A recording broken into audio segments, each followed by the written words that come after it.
بسم اللہ الرحمن الرحیم۔ میں ہوں ساحرہ اور آپ دیکھ رہے ہیں ساحرہ اسلامک قرآن۔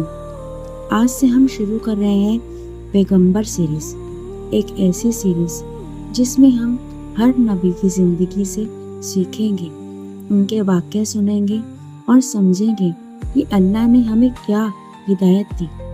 اور آج کی کہانی ہے انسانیت کی شروعات کی کہانی، ہمارے پہلے نبی آدم علیہ السلام کی کہانی۔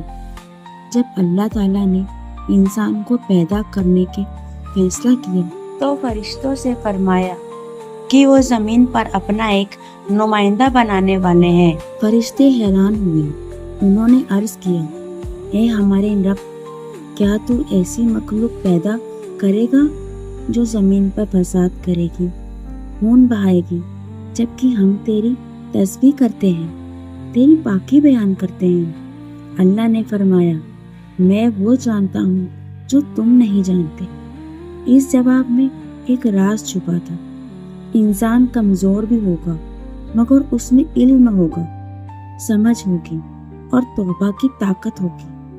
اور پھر اللہ نے آدم علیہ السلام کو پیدا کیا، انہیں خاص علم سکھایا، چیزوں کی پہچان، ان کے نام، ان کی حکمت۔ یہ علم فرشتوں کے پاس بھی نہیں تھا۔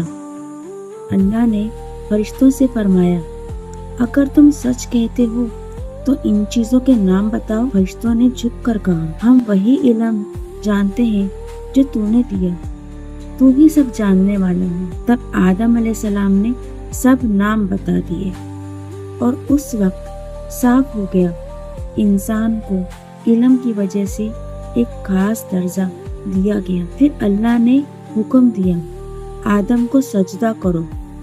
سارے فرشتے سجدے میں گر پڑے مگر ایک نے انکار کر دیا، ابلیس۔ اس کے اندر گھمنڈ بھر گیا تھا۔ اس نے کہا، میں اس سے بہتر ہوں، تو نے مجھے آگ سے بنایا اور اسے مٹی سے۔ اس کا گھمنڈ ہی اس کی بربادی بن گیا۔ اللہ نے اسے اپنی رحمت سے نکال دیا۔ ابلیس نے مہلت مانگی قیامت تک اور قسم کھائی وہ انسانوں کو بھٹکائے گا۔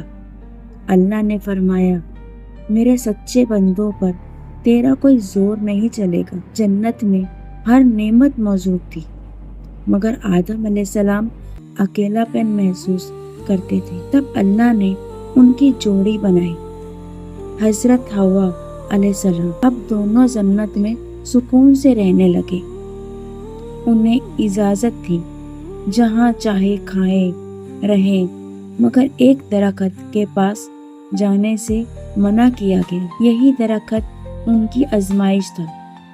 شیطان نے موقع دیکھا، دھیرے دھیرے ان کے دل میں شک ڈالا، کہا، تمہیں اس درخت سے اس لیے روکا گیا کہ کہیں تم ہمیشہ کے لیے جنت میں رہنے والے نہ بن جاؤ۔ اس نے قسم کھائی کہ وہ اس کا بھلا چاہتا ہے اور دھوکے سے انہیں اس درخت تک لے گیا۔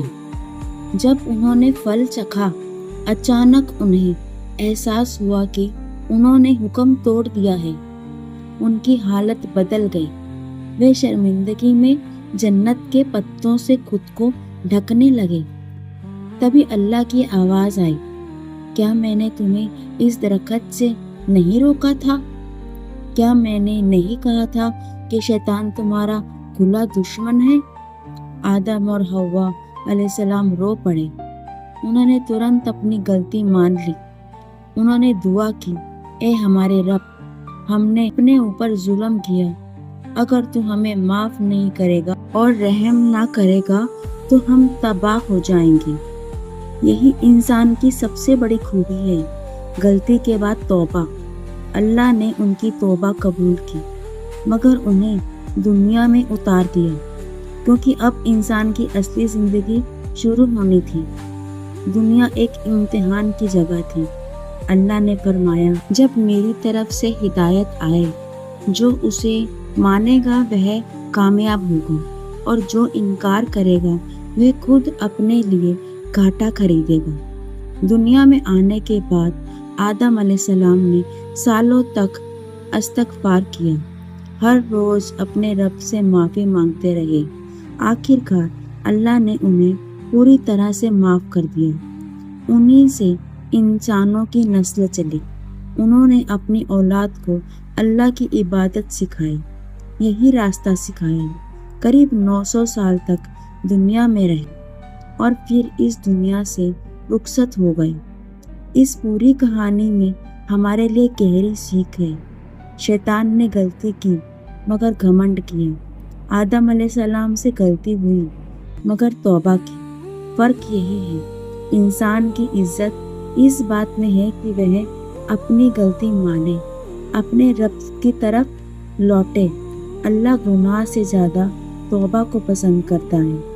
تو یہ تھی ہمارے پہلے نبی آدم علیہ السلام کی کہانی، انسانیت کی شروعات، توبہ کی طاقت اور علم کی اہمیت کی کہانی۔ اگر آپ کو یہ سیریز پسند آ رہی ہے تو چینل کو سبسکرائب ضرور کریں اور کمنٹ میں بتائیے اگلی ویڈیو میں آپ کس نبی کی کہانی سننا چاہتے ہیں۔ اللہ حافظ۔